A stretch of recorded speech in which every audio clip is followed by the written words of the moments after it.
Yo, what the fuck up, people? It's Mr. Motherfucking R here today, and I'm proud to bring you guys this video. Silver Spoon, episode 8, episode 8, fucking review. I'll say this before and I'll say it again. This series is very good. It's just very good. It's fun to watch and it's fun to enjoy. If you're not into slice of life and people actually doing, boring ass shit, kind of, then it might not be for you, but it does have comedy in it. The comedy, it isn't always that ridiculous, though. It's realistic type of comedy, stuff that's could happen in a realistic sort of setting, except for a couple things, like the dude pulling a baseball bat, like, literally out of his ass, like, no joke, but fuck it. This is a great series, nonetheless. Oh my god, it is just good. I mean, it's just so enjoyable to watch. I mean, you can't watch it without smiling. I mean, you just like it. And in this episode, something very big happened. Hachiken had to deal with something. And finally, I can say this shit again. A deep meaning. There hasn't been very many deep meanings in anything that I've seen. So lately, in like 3 weeks, I've been waiting for another deep meaning to show up that I find. Because that's my joy. That's my passion, is to find these deep meanings and help shed light onto some people who don't really know what the deep meanings are, or if they didn't catch them right away. Into the deep meaning in this episode,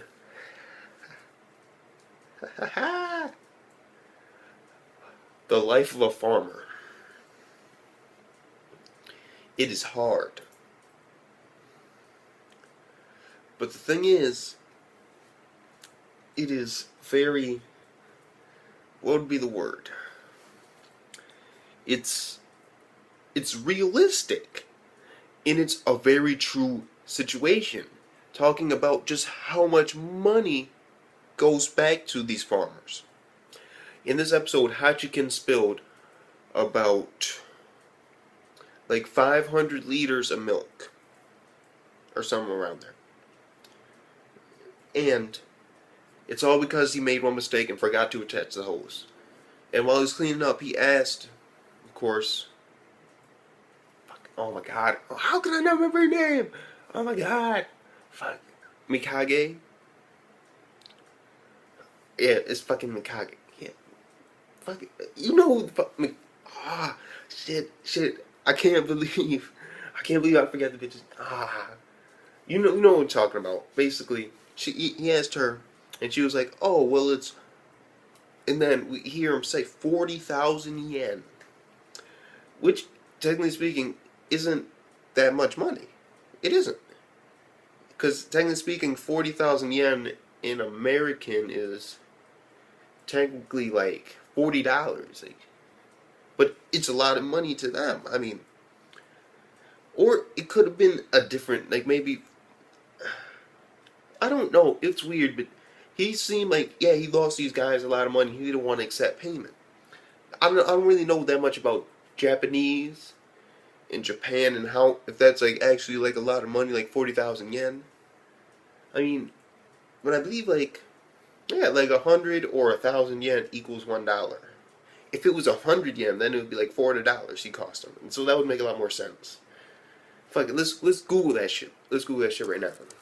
How much yen to the dollar? Okay, let's see.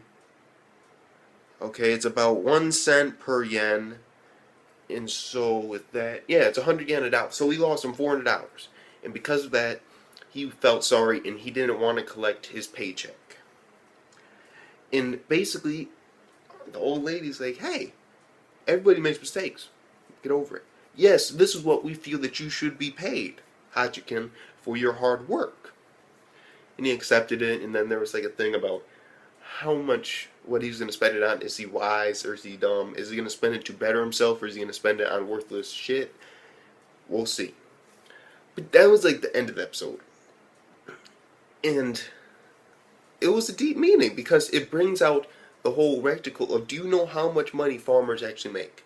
Let me shed some light on you if you didn't know, because I actually took in science class we actually learned about this. Do some documentary about like new age.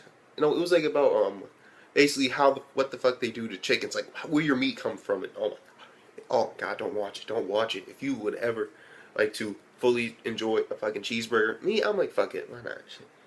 I'm hungry. But some people, they'll be vegetarian time, fuck it. No more meat for me. But the thing is that these farmers, they don't actually make as much money as you think they do. They're actually really screwed because apparently, like, the amount of taxes and bills, and apparently they have to pay like a maintenance fee for using like this company's material and shit like that. It's like really weird, but at the end of the day, most farmers usually put themselves in debt for life. For life. Yes, I mean literally for life. Once you sign that contract with, of course, the food conglomerate, usually you put yourself in debt for life. You rarely ever see a farmer that is a millionaire. It's hard work for debt for life. But if they don't do it, people will starve and die. It's a hard trade-off, but it's one of those things that has to happen. I mean, yes, they do have money in a sense, but at the end of the day, they always owe. Well, a lot of the cases they do, like for instance, chicken farmers. They have strict protocols that they have when they raise chicken, of course, because the meat produce wants it.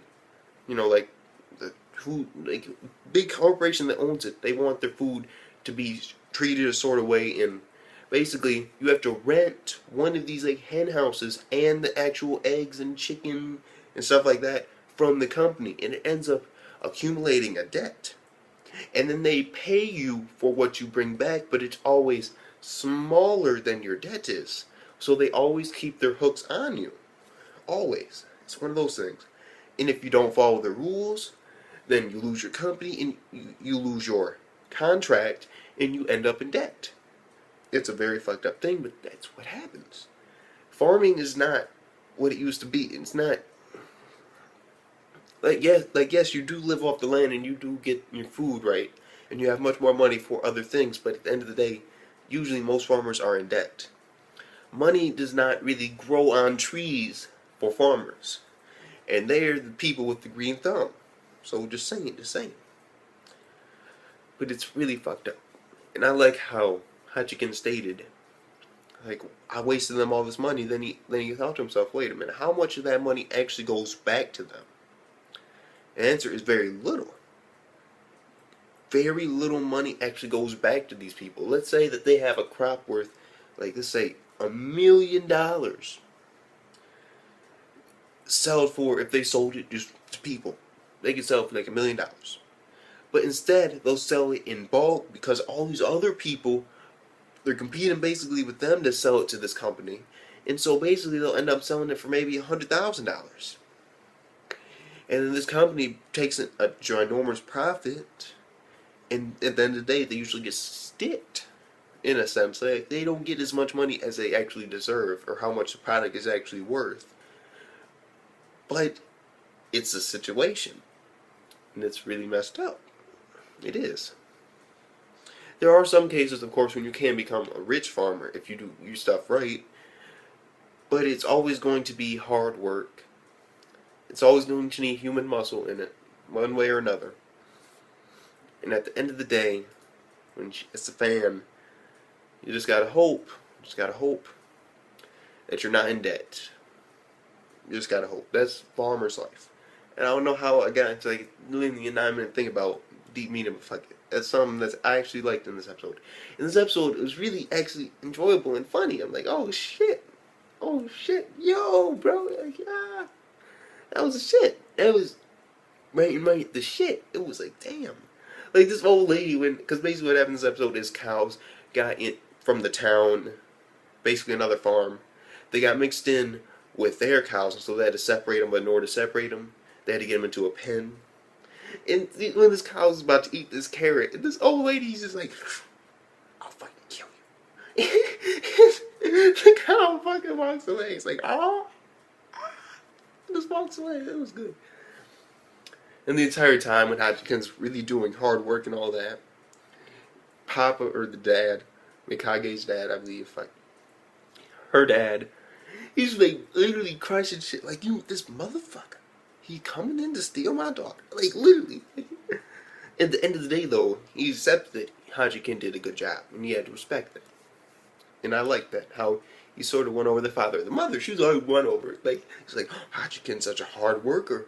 You really should marry into our family. I was like, oh, yes, yeah. Because if you know me, I really look forward to that relationship becoming something. Fuck it.